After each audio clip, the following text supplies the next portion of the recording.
Hey folks, welcome to the Business of Yoga speaker series. I'm so excited to be kicking us off today with a very beautiful guest, Jennie Lee, and I'll get to her introduction in just one moment. But I wanted to say before we do that, thank you so much for signing up to listen to all of these interviews. I've got a truckload of very inspiring, gorgeous, fabulous yoga teachers and yogipreneurs to be introducing you to over the next couple of days. We're going to have a really great time. So to today's guest, welcome Jennie. Thank you for sharing some of your time and wisdom with us. Hi, Amy. I'm really happy to be here with you. Thanks for having me. I've got to tell everybody, because what Jennie and I just had a very brief chat before we got the formal part happening, and I was just saying, look how glowing and gorgeous she is. Like, that's because she's in a beautiful place right now and not in the depths of winter wearing thermals like I am. It's fantastic. So Jennie, let me read your bio out to everybody so that everyone who doesn't know you yet can get to know you a little better. So Jennie Lee is a certified yoga therapist who has spent 2 decades coaching people in the healing tradition of classical yoga meditation. She's also the author of 2 books, Breathing Love, Meditation in Action, and the award-winning True Yoga, Practicing with the Yoga Sutras for Happiness, Spiritual Fulfillment. Using the practices she writes about, Jennie counsels clients worldwide, helping them overcome grief, depression, anxiety, and stress, as well as create lives filled with greater joy. Her writing has been featured in dozens of wellness blogs and magazines, including the Huffington Post, Mind Body Green, Yoga Digest, and the Yogi Times. Welcome. Thank you.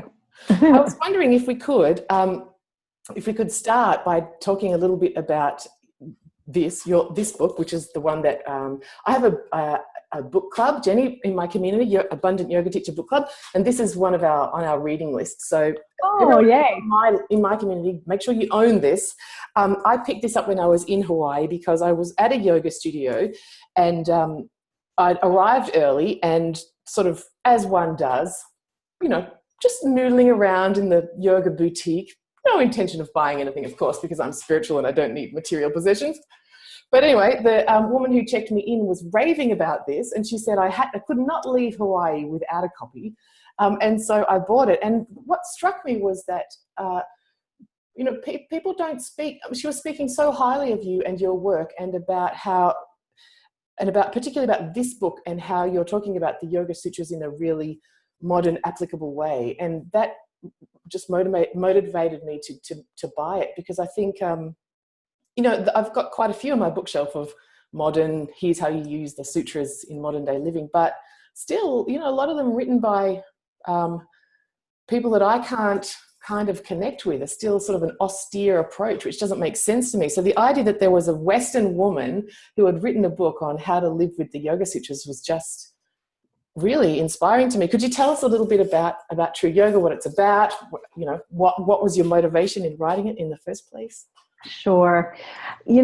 I've studied so many different philosophies and religions and over the years. And when I came to start studying the Yoga Sutras, it was like everything just came together in this neat, concise package of understanding and wisdom. And I was kind of blown away. And over the year, I've been studying this stuff now for 15 years. And over the years, every time I pick up the Yoga Sutras, something new reveals itself. And I feel like this text, although ancient, is still so totally applicable to our lives today. And I just find that particularly within the 8 limbs path, which is a small subsection of the Yoga Sutras, which is what my book focuses on, that we have this amazing kind of guideline to practice that is really neat and tidy, easy to wrap our heads around. That being said, it is still a lifetime or more of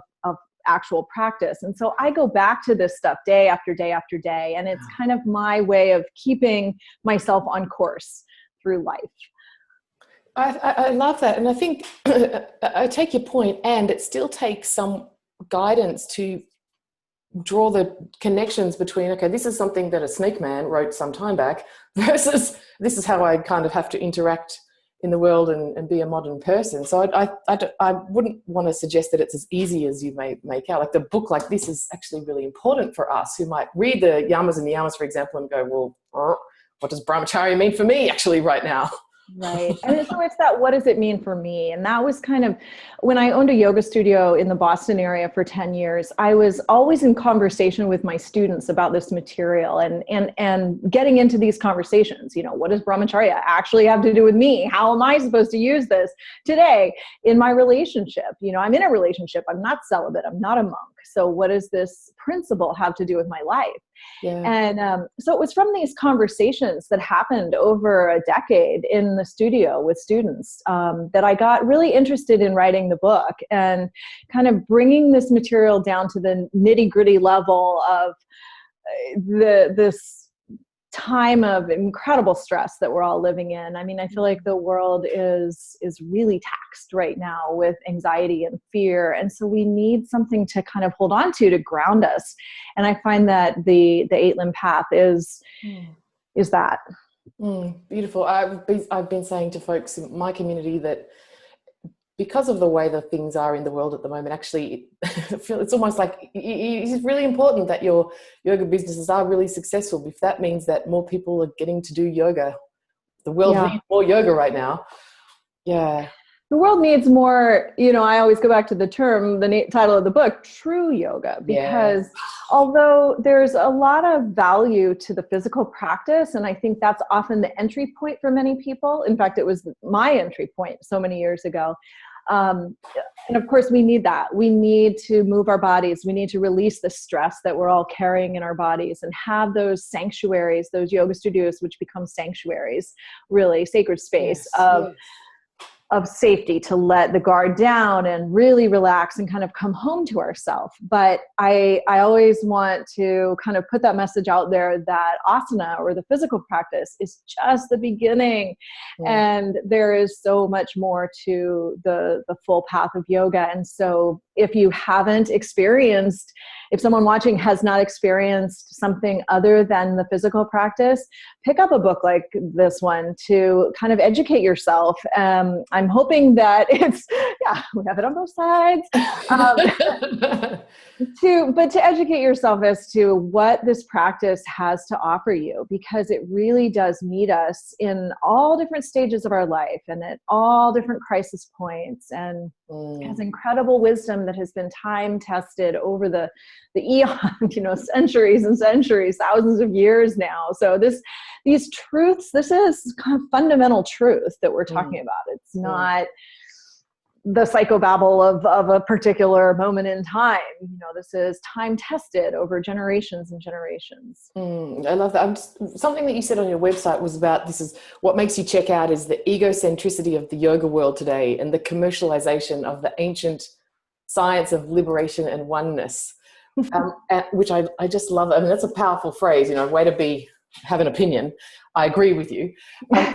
And so I guess what that means is yoga in the sense of what you said, true yoga as opposed to yoga butt and fancy pants kind of situation. Yeah.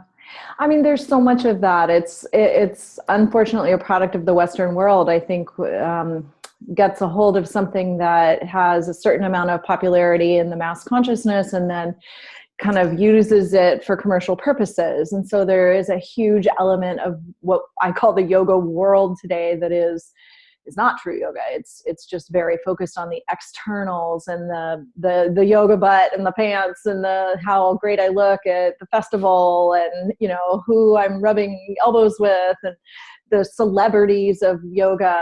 It's all a bit overdone. And I just encourage people to kind of look beyond that surface of things and look back to what started this tradition originally. And, you know, we can all enjoy the physical side of things. We should. This world is meant to be an incredible playground of joy. And as we become freer in our inner self and more united with our spiritual self, then we are actually more able to experience the joy of the physical world with less attachment and with less identification with it. You know, we're not grasping for those physical pleasures to satisfy some hole in our being that we're feeling, but we're just experiencing it as kind of icing on the cake to what we already know as our inner essence of joy that is perfect and complete. I love that. I'm wondering, it's sort of two things that come to mind in listening to you share. One is, I know I speak to, so most of the people that are enjoying your interview are yoga teachers, and quite a bunch of them are sort of new to being a teacher.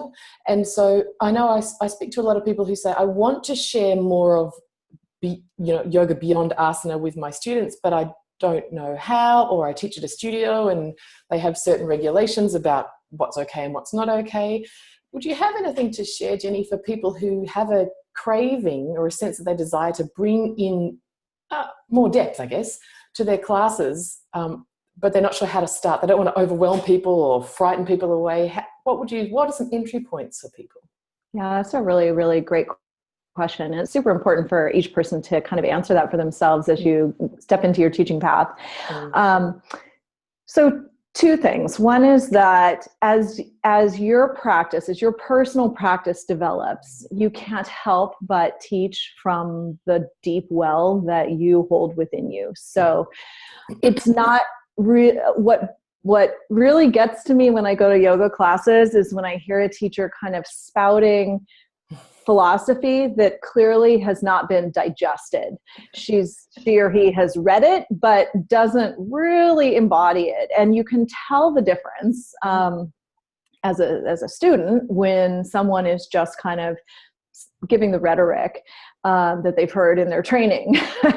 But it's very different to have walked your talk for many years. So I would say if you're interested in the spiritual side of yoga, then keep studying, study, digest, make it a part of your being, live it, breathe it, look at how the yamas and the niyamas apply to every single part of your life, to your relationships, to your communication strategies, how you look at yourself in the mirror, how you show up for your students. And then, it's going to come through naturally. It's not going to be something that you have to force or write down or, somehow manufacture. Now, that being said, we also have to be very sensitive to our students and to our environments. Mm-hmm. And so I think that there's a maturity that comes over time of teaching that you start to sense and intuit who your audience is. And so you don't overwhelm them by giving them too much information too soon. That's another thing that I notice in a lot of classes. Teachers will throw in a whole bunch of Sanskrit terms, kind of rattling them through as they're going through their asana. And I'm thinking to myself, okay, there is just no way that most people are absorbing any of this. And so it just becomes too much. And so I really think that the practice of one of the niyamas, saucha, simplicity, purity, is so much better. Deliver a clean, pure, simple message in your classes, and that will land so much richer than trying to throw a bunch of terms and concepts at your students. And then, in terms of just spirituality in general, the beautiful thing about yoga and how I always try to describe this to people is that the path of yoga, which ultimately is meditation, at the end of the 8 limbs, is our opportunity to connect with our spiritual self very personally. So this is not a religion, and you can have a religious faith from your family of origin that is meaningful to you, and you can still come to this practice and there's no conflict. This is such an open-ended philosophy of spirituality that it really is so embracing to everyone and so encouraging to everyone to have that internal experience be what guides you to your understanding of spirit, not that you take on anyone else's message around what that is. I love that. Just this past weekend, I was at it was called Philosophy Talk about the Bhagavad Gita, and actually it was a dogma talk, and and there was nothing in there for me to actually kind of, okay, this is how I can fit into this conversation. It was just, don't do this, don't do this, don't do that, don't do this, and which was isolating, not embracing. So I love that we get to take in these teachings through our own lens and assimilate them in the way that's right for us. And then from there, share them with our students. It's beautiful. I remember Darren Rhodes once said, avoid in your teaching, avoid the philosophy sandwich. Bit of philosophy, teach a yoga class, bit of philosophy. Like, it's actually got to be more integrated and ground meaningful than just spouting off something at the start and at the end. Yeah. And that's hard for new teachers. It is. I mean, of course. I wasn't weaving philosophy all through my asana class my first year of teaching. So that's why I say, as a new teacher, the best thing you can do is just to continue studying, continue your own practice. Don't let it be that just because you've started teaching that you're not doing your own personal practice. I didn't start teaching until I'd already been practicing for probably 5 years. And then, I continued to study in depth, and I still study every day, 20 years later. So it's a lifetime. It's never ending being a student. Well, and thank God, right? Like, I just want to give permission to anybody else who's saying, but to their husband or to their wife or whomever, to themselves, I just would like to take one more training. You get to do that forever. That's a great thing. Something else, when you were sharing earlier about what is true yoga and how does that show up in teaching classes these days, I also hear from I get this from women who are nervous that they are not the perfect body, or they don't have it all together like they should on the cover of Yoga Journal or whatever.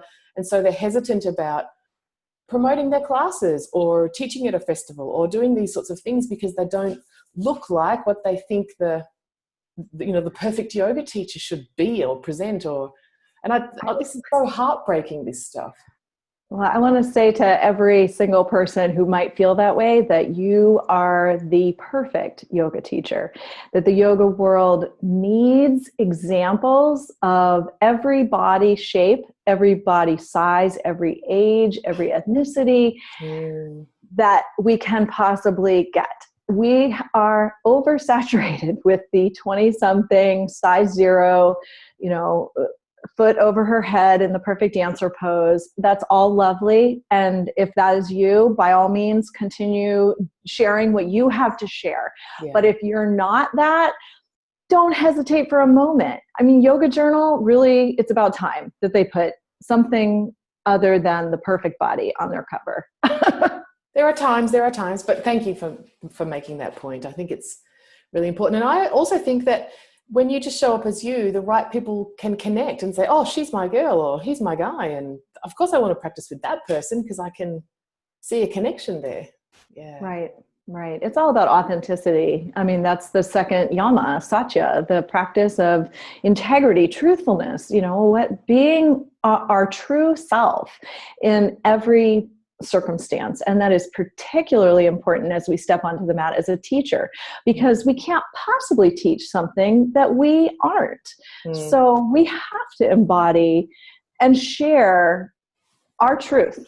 And that reaches people. It reaches people's hearts. I remember a time when I was at my studio teaching. I was teaching, so many classes a week, and I was really starting to get burnt out. And I got on my mat one morning before class, and I was just depressed. I couldn't think about teaching one more downward facing dog. No one else has ever been there, Jenny. No one's understanding.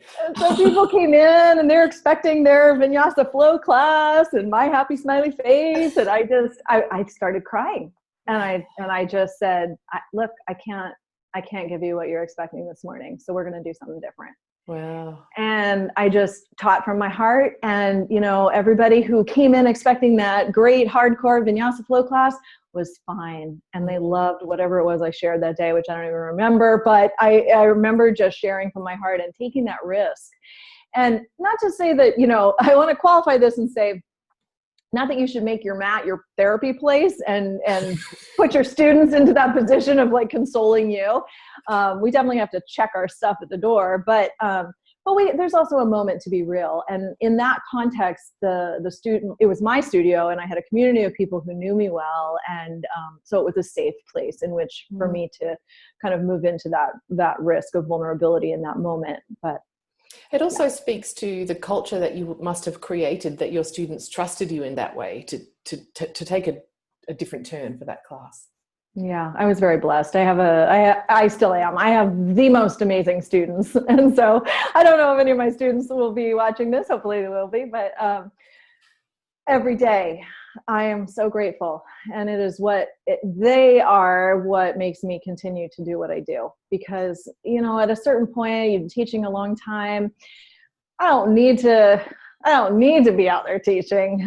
My practice is very much more inside now. I don't learn as much through my teaching as I used to, but boy, the validation of hearing people share what they've gotten from their practice and how their practice is changing them, and how something that I said off the cuff in a class really just was a zinger and brought something new to their awareness. That's awesome.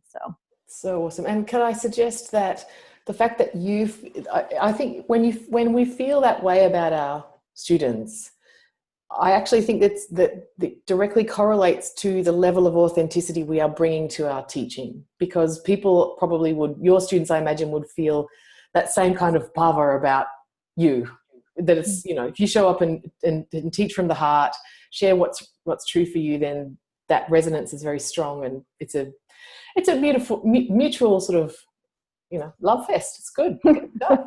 I hope so. That is what I strive to create. So let's switch gears a little bit. Tell us about, when I read your bio, there's all sorts of things that you do. You've got a long history in this space, lots of wisdom to share. Tell us a little bit about what your business is. What are the elements that make up your yoga business at this point? Well, okay, at this point, so because I have done a lot of things over the years, had a studio for 10 years and have taught in many different studios and different contexts, schools and corporations and everything. But right now, my business is 99% private clients. So it's where I get the majority of my fulfillment, is the in-depth teaching that I can do when I'm one-on-one student. And so my specialty has become yoga therapy, which is this kind of hybrid of taking yoga philosophy and really applying it to all the things that anyone might step into any type of traditional therapy for. So I counsel from the standpoint of yoga philosophy. Wow. And I find it has been very effective for myself and for others over the years. So my yoga therapy practice is that individual counseling, and I work with people all over the world, which is really cool. I love technology for that reason. And then once a year I lead retreats. And so if I can just give a little plug for that. Do it.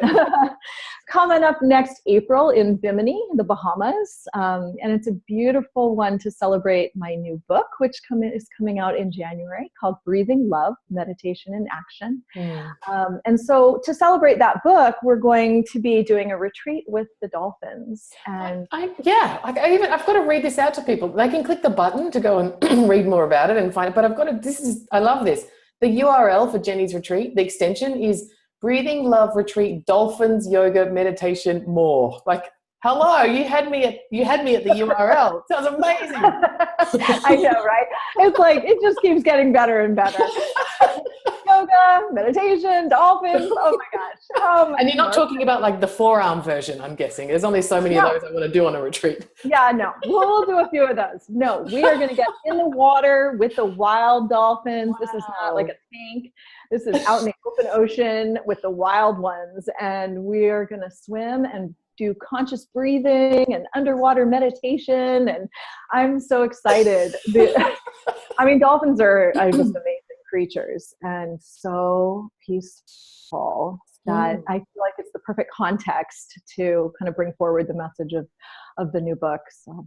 Wow. So April 2018, there's a button, folks. Go and click it. And get all the places. Otherwise, I'll have to take one for myself. Well, and then to just finish the question about my business, so the last thing is, another really big thing in my world is my books. So I had a journalism degree in college, and I finally am using it and have been writing now for many, many years, and have 2 books out there. One is available now and one's available for pre-orders. So yeah, it's really exciting to be able to write about the path that has defined my life over the last 20 years and to share that with other people. I think something that's so important here to draw our attention to is that you can have, obviously, do you have an incredible passion and love of yoga, and that you've been teaching for a long time, and that you can change, you can still have yoga as your career, your vocation, but it doesn't have to look like teaching yoga classes. I have a lot of people say to me, I'd like to have a yoga business so that I can do yoga exclusively, but I just can't even imagine teaching 15 classes all over town at different studios. I just can't imagine what that would be like. And what you're sharing with us is that you have a yoga business that's about gorgeous retreats that you're obviously really lit up about, private clients, yoga therapy, so a hybrid model that's obviously successful. You've got a global client base. I'm sure love working with you, and writing books. So it's not a typical yoga career at all, but it seems to be very fulfilling from what we can see in your appearance. It is, most definitely. And to your point about how the world needs more yoga, I mean, it seems like yoga is everywhere, but it really isn't yet. And the great thing about technology is that we can offer things through technology into places where maybe there aren't 16 studios on every street corner like there might be in Denver, Colorado, or LA. Yep. But so there is really an opportunity everywhere for people to share this wisdom in their own way. And as you said, making that really personal. And I think one of the greatest pieces of advice that I can offer to new teachers is to think about your niche. Think about what your greatest passion is within yoga. So let's say that you've experienced cancer, or have had a loved one who's experienced cancer. Well, maybe you specialize in yoga for cancer survivors or people who are undergoing cancer treatment. Or maybe you have some other, kind of special interest. Maybe you love teaching teenagers. And so you look for the opportunities to work with maybe underprivileged kids in inner cities or at rehab centers, yoga is getting in everywhere. It's getting into drug rehab centers and jails, and there's just so much need. And so think outside the box. Who wants to run around town and teach 15 yoga classes at 6 studios? That's exhausting, and you're probably not even going to make a living. Yeah.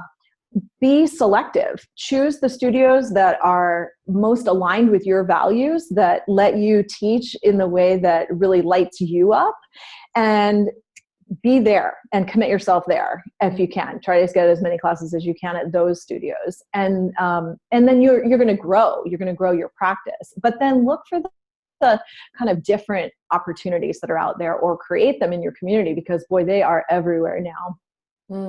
And also, even to be more tangential, I've got a client who has a background in editing fiction and also developing training materials. So we're talking about, well, what about if you worked supporting other yoga teachers refining their teacher training manuals? I mean, and she's so excited about this idea.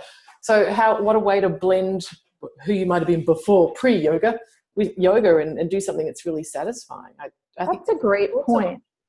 Yeah. That's a really great point, thinking about who you were pre-yoga, because for me, it was writing. And so now this is the perfect here we are, blending of my talents and my passions.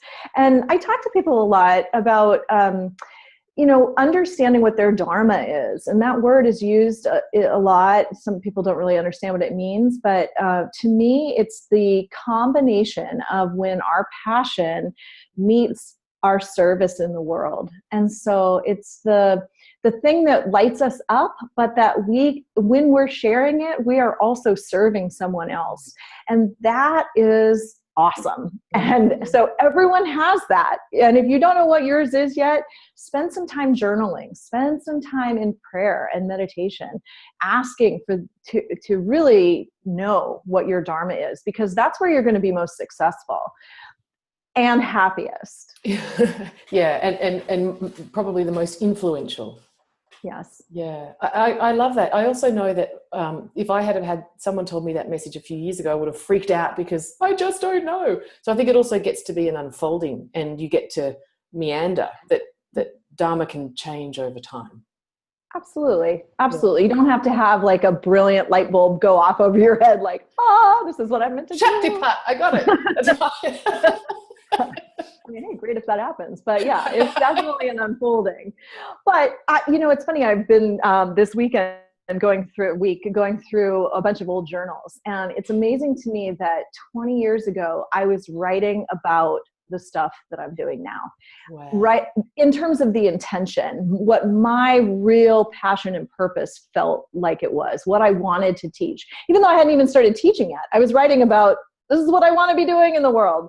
So, so I do think that if we spend time with ourselves in silence and in getting clearing our own inner landscape, that we can know.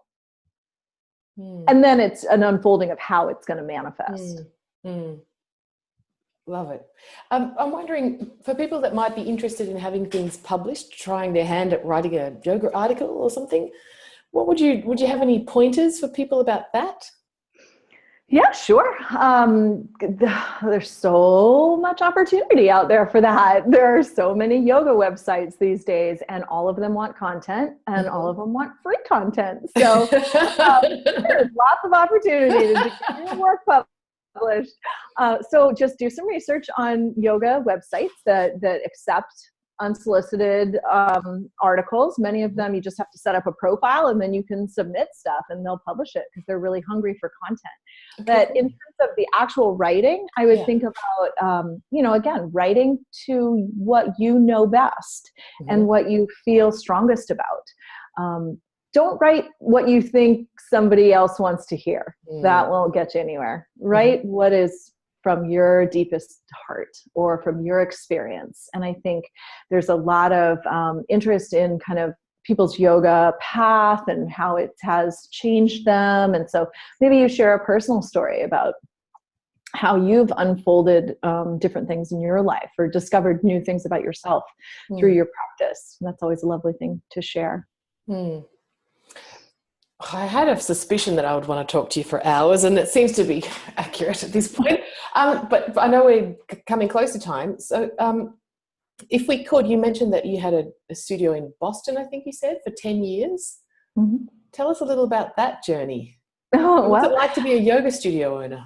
Oh, well, back then there were not yoga studios on every corner like there are now. So it was interesting. And I was in a very small town. I actually started it because I was a newly single mom of a little one and I needed an income, and my practice was my foundation. And it was the only thing that I really had at that point. It was the only thing that meant anything to me other than my son. And so I just decided to take a huge chance and open up a studio, and it grew incredibly slowly. I mean, I'd have 1 student, 2 students, 3 students in a classes for weeks at a time and months at a time. But it did grow slowly, and it became this amazing community of people, like-minded people that really sustained me during a challenging decade of my life of single parenting and in a lot of internal growth that was not easy at that time. So beautiful. But when I moved to Hawaii, I said, never again. I don't have any interest in owning a studio or managing people or juggling 15 classes a week. And it's a lot of work. So you got to really want that one if you take that on. Every time I go to practice with my teacher at different studios around the world, I just always spend some time in gratitude for, thank God there is these people who want to do this work, because lets me come and just show up and do some yoga and go away again. Yeah. That's Dharma. Open yoga studio. There's some saver for you. Who's buying the toilet paper? You. That's sort of stuff. Who's cleaning the toilet? You. Until you get to a certain level, then you can hire somebody. But, so there's some humbling activity in the startup phase, I suspect, of being. For sure. So let me see. What about people who are any advice or wisdom? It'd be amazing, if not to put you too much on the spot, but knowing that you have a thorough understanding of the yoga sutras. Like, what would you say to someone who's either starting out in, okay, I'm going to do yoga as for my living, or has been doing it for a while and is either feeling that point of something has got to give because I just can't do this anymore, or it's not working. Anyone who's sort of in the Arjuna slumped in the chariot kind of energy in their yoga business, what would you say to people in that space? Yeah, it's the yoga world has evolved so much over the last 20 years that I've been teaching. And so it is a very different world now. As much as there are lots of different opportunities, there's also a tremendous amount of competition. So it's possible that someone might need to do this part-time and have another income part-time. That's what I did when I started. I was working at a restaurant, waiting tables at night, and then I'd teach my yoga classes during the day or on my nights off. So there was a period of time when I did have another profession. But that being said, I would also say, again, get creative. Look for the opportunities that are not the standard road, not just studio classes, not just teacher trainings or retreats, because these are markets that are getting a little saturated. So look for creative, different opportunities, schools, corporations, community centers, elderly population, underprivileged populations. There's lots of funding out there if you're interested in grant writing. And so, yeah, I would say just think outside the box. I love that. There's something else that just came up for me then, but it's fleetingly gone. Something that also seems common is people feel this, particularly for people who teach in small towns or the sort of freelancers hiring church halls and whatnot, this lack of sense of community among teaching peers, that I hear reports that it feels a bit dog eat dog, like you've stolen my students. I don't want to have a cup of tea with you and collaborate because we're competitors, which just seems to fly in the face of what we're about here. I don't know if you've heard those sorts of things as well, but would you have anything to share about this sense of breaking down that rivalry that can sometimes show up? People report it anyway, whether it's there or not. Oh yeah, it's out there. There's a lot. The thing is that we're not enlightened yet. And so there's a lot of ego. We all struggle with our egos in different ways. And certainly when your kind of livelihood is at stake, people can get very competitive and not very nice sometimes. And I've experienced both sides of that. I've experienced having tea with my competing teacher in the small town where I owned my studio. I was very close friends with one of the other studio owners and peripherally friends with one other. But there was never any acrimony between any of us. On the other hand, I've experienced a real sense of isolation in other communities where I don't feel any connection with the teachers there. And it's interesting to me because you would think, here we are teaching this tradition of unity. And so we just have to look at ourselves and what we're bringing to that equation. And one of the practices that I've been doing personally lately is thinking about what it is that I most want to receive and then intentionally giving that. So if for instance, I always value someone sharing my book.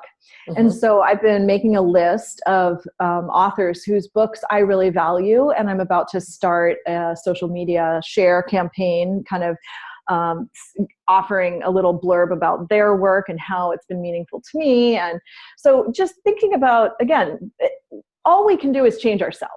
We can't change anybody else. And so when we're unhappy with a situation that has to do with other people, all we can do is bring it home and say, what part of this is about me? And how can I be different in this situation? That's awesome. And I love the idea of it's sort of like reciprocity without expectation. It's kind of, I'm going to give my side of it, and that's what I can do. That's what we can do. Oh, that's so good. I've got one more question for you. This is just a personal question from me because yoga nerd, I can't help myself. So when I was cyber stalking you, you say that on your website that your primary teacher is Yogananda.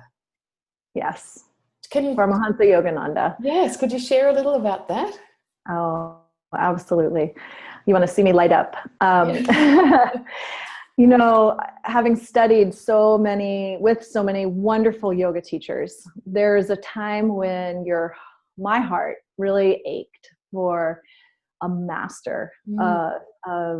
And by master, I mean someone who has mastered their experience here and who has really moved into the realm of pure awareness. And I prayed for that for years. And there's a long story that we probably don't have time for right now, but about my having his book, Autobiography of a Yogi, for many years on my shelf, finally getting rid of it, and then having to buy it again for a course that I signed up for, which of course was perfect and was what drew me into his loving arms. And when I finally did read the book, after having it on my shelf for 14 years and not reading it, when I finally did read it, it was like I just came home, and I knew that this teacher was speaking pure truth with no ego, and that it was going to be the path that would guide me for the rest of my life.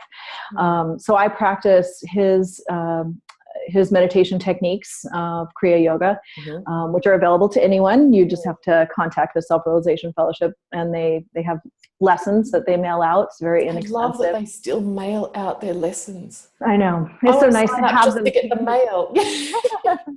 Yeah. And, but certainly I always recommend Autobiography of a Yogi to new teachers because it is a spiritual classic. It has a tremendous amount of yoga philosophy in it that is super valuable for any new teacher. It is a book that every yoga teacher should have on their bookshelf, in my opinion. Whether you follow Yogananda ultimately or not, it is a classic on yoga. I agree. And I also think just from the sense of the importance of lineage in yoga and just sort of having an awareness of who learnt from who and how that changed over time. I agree with you, whether that type of yoga is your path or not. There's so much nectar in that book. And it's for anyone who hasn't read it yet, like Philip Goldberg was talking about this the other week with us, that yes, it's a little bit of autobiography of a yogi, but actually it's a beautiful repository of yoga teachings. There's a bit of story, and then there's like, here's this whole thing about prana, and then a bit more story, and then and people can get a little taken aback by some of his stories because they do seem a little bit outlandish to our modern Western minds, but there's a reason behind every story he tells in that book, and they are all emblematic of something that is very significant in yoga philosophy. So there is a method within all of it, and it's pretty interesting. I've now read that book 6 times, and talk about a living scripture. That I consider the Yoga Sutras a living scripture, and what I mean by that is something that is always fresh and new. So every time you come to it, you perceive something new because your level of consciousness is slightly different than before. And every time I read that book, I just have these huge ahas and, oh my gosh, how did I not see this the first 5 times I read this book? And yeah. I can also recommend for people that are going for the light version, I love Ben Kingsley's audio version. Fantastic. Ben, awesome. What a choice. Perfect. Totally right. It's been so much fun talking with you, Jenny. Is there anything else that you want to share at all before we finish up? Well, just that I love that you picked up True Yoga, and I so hope that you'll pick up Breathing Love meditation. When can we, so that I can schedule it for our Yoga Teacher Book Club? When-ish is it being released? January. It will be physically available in January, but you can pre-order it now, which would be awesome if you would, on Amazon. It helps the algorithms for it to get noticed. And this book, I will just say, is my heart and soul on paper. And I'm going to get emotional. I haven't started doing interviews about this book yet, but this is actually my first sort of talk about it. So thank you for giving me the opportunity to share what it is. And it's not a yoga book really, and it's not even a meditation book really, but it is about how the true essence of meditation is how we walk in the world. And so our practice on the cushion is only as good as how we walk off the cushion and interact with everyone around us. And that the essence of that has got to be love. And so it really is the culmination of my whole career of writing and teaching. And I have just a huge heart investment in this book. So Breathing Love, Meditation in Action, coming soon. Everyone go open another window in your browser on Amazon and pre-order this, and hang out with me in January and we'll talk about it. So I'm feeling emotional. I haven't even done anything about it yet. Oh, wonderful. Well, best of luck with that, Jenny. I don't suspect that you'll need any at all. If I don't see you swimming with dolphins, have a fantastic time. Thank you, Amy. Thank you so much. Thank you for being an amazing guest and sharing your wisdom with us. And your passion, it's palpable. It's really fantastic. Thank you. Thank you. Have a wonderful day and best of luck with all that you're doing as well. Thank you for sharing all these opportunities for us to intermingle as a yoga community. So important. Thanks. Blessings. Namaste.